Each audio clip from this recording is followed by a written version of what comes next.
immigrant community? I'm thrilled to be here. Yeah, because you get your Bronx visa. You're not allowed in the Bronx. God bless you. Get out of the Bronx. It's an immigrant community, said Cruz. It's an immigrant community. It's an immigrant community. If you're anti-immigrant, you're not welcome here. We at the forefront of climate change, said Cruz. We're at the forefront of climate change here. So we're putting them down as a maybe. Breaking tonight from the campaign trail, Senator Ted Cruz gets a rather rough welcome from the Big Apple as he begins campaigning in New York. He heard those folks in the Bronx and also from Mr. Trump, who wanted to remind folks about Ted Cruz and New York values. Watch. You know, Lion Ted Cruz came today. He couldn't draw 100 people. Do you remember during the debate when he started lecturing me on New York values like we're no good? And I've got this guy standing over there looking at me, talking about New York values with scorn in his face, with hatred of New York. So, folks, I think you can forget about him. Joining me now, Charles Krauthammer, Fox News contributor and author of the book Things That Matter, now out in paperback. Charles, good to see you. And so, first of all, New Yorkers are just so colorful. I mean, they put it all out there. You know, I mean, like, there's no ambiguity about how they feel about you, which is something we always love about them. And it doesn't seem like they're feeling the Cruz train right now. No, I think that's the definition of a Bronx cheer, the reception he got in the Bronx. And I think what he ought to do is to examine to look at his advance team and to find the guy who picked that venue. It wasn't exactly very wise. Look, it was a fairly uncivil reception he got, but it's New York, it's loud, and it's allowed. That's called free speech. It was not. The problem with Cruz is he's coming off the Wisconsin win, and the definition of momentum is to keep it going, and I think it kind of stopped right in its tracks today in the Bronx and with the Trump speech about New York values. And now, you know, Ted Cruz is basically saying, you forget about that stuff. I was really just talking about the really liberal politicians. Look, I think he made what he did in that debate months ago was a classic case of what you would call a gaffe with a long fuse. There was a dozen ways in which he could have made that charge against Trump without using the adjective New York. Of course, it didn't hurt him in Iowa. I don't think it helped him in any way. But it was a huge mistake because one day he was going to end up in New York. Look, there is no way around that gaffe. You can try to explain it saying, well, I was talking about the politicians, but that's just not going to work. In fact, what he did in that debate is by saying New York values, he served up for Trump the opportunity for his strongest response in any of the 11 debates. These guys were probably not thinking at the time that New York was going to be relevant in this race, but now it is very much. So let me ask you about that. Yeah. Because even if Trump gets over 50% in New York State, he doesn't necessarily win all the delegates here. You have to win each congressional district as well. So Ted Cruz could pick some off.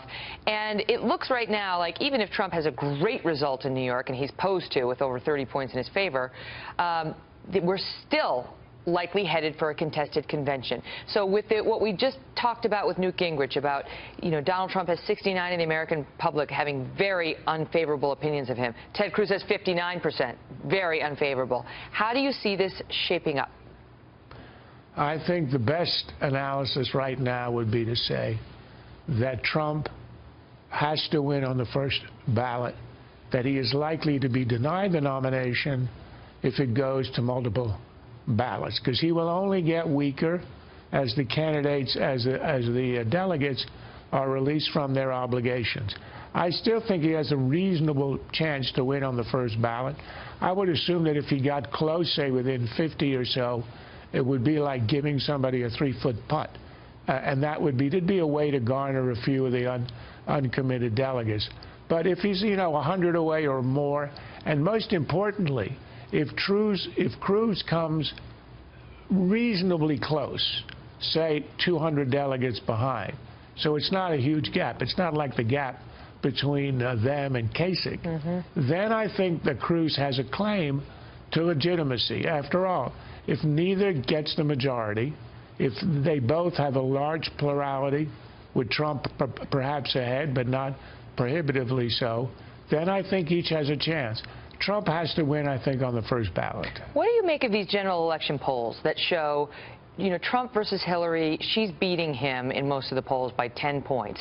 She's also beating Cruz by about 3 points. Kasich's beating her, but he's so far behind, I don't know that that's relevant. The Cruz and the Trump people both say, just let me at her. Just once it's just me and her, don't worry, those numbers are going to flip. Well, they could. I mean, historically, the numbers 5 months away, I think we are from the election, even longer, they will change dramatically. Reagan was way behind Carter in 1980. These things can change. The problem is that these candidates are very well known, certainly Trump, certainly Clinton, Cruz a bit less so, so that it isn't as if people haven't heard of them, haven't formed an opinion. The opinion is formed.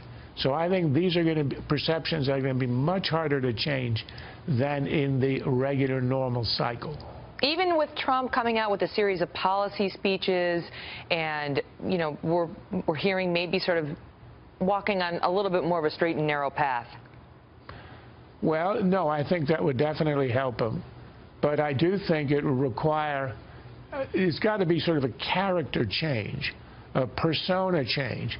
Look, what got him here is his style. When you look at the exit polls from the Republicans who support him, tell it like it is, leadership, strength, all this stuff.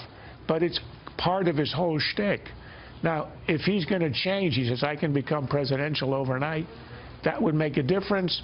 But you wonder whether that's going to be seen as authentic. The speeches will help. He needs to put flesh on the bone. But people are going to ask themselves, is this really what he thinks? Or is he reading a speech that somebody else read? Because when you get him unawares, like in the question about abortion, he demonstrated that as of now, and at age 69, he apparently had never thought through the question of what do you do if it's illegal. To your point about, you know, he has to sort of change character. Rudy Giuliani, who came out today and said he's going to vote for Trump, and he supports him, but he says it's not an endorsement, but I'm going to vote for him, says the man I know is not the man you see on television. He's a gentleman. He's a good father. Charles, good to see you. My pleasure.